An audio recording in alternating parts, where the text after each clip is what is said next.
నమస్తే అన్న. నమస్తే. మీ పేరు? యూసుఫ్. ఓకే. ఎక్కడుంటారు? హెచ్ఎఫ్ నగర్. ఏం చేస్తుంటారు? ఆటో నడిపిస్తా. ఓకే. ఇప్పుడు జూబ్లీ హిల్స్ నియోజకవర్గంలో రాబోయే ఉప ఎన్నికల్లో ఎవరు వచ్చే అవకాశం ఉంది? సిఎన్ రెడ్డి. ఏ పార్టీ నుంచి? కాంగ్రెస్. ఎందుకంటారా? మంచి పని మనుషుల దగ్గర ఉంటాడు, అందరు కలిసిమెలిసి ఉంటాడు.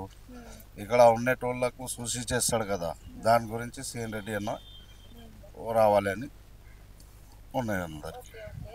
సన్న బియ్యం వస్తున్నాయా? సన్న బియ్యం చేసిండు, రేషన్ కార్డులో పని చేస్తుండు, ఓకే. అన్నీ ఎలా వస్తున్నాయమ్మా. ఉన్నాయి సన్న బియ్యం? మంచిగా ఉన్నాయి, తింటున్నారు అందరు. తింటున్నారా? బాగా ఉంది. ఓకే. ఫ్రీ కరెంట్ వస్తుందా?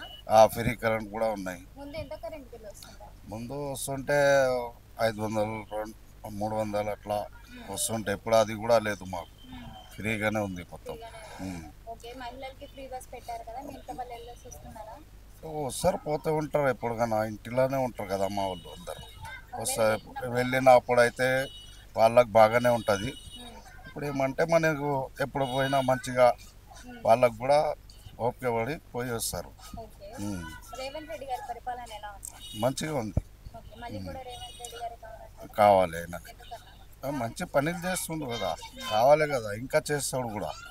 ఆయనకు కూడా మంచిగా అయితే ఇంకా చేస్తాడు, ఆయన కూడా పనులు చేస్తాడు. మరి టీఆర్ఎస్ సంగతి ఎలా? ఇంకా అది ఐడియా లేదు.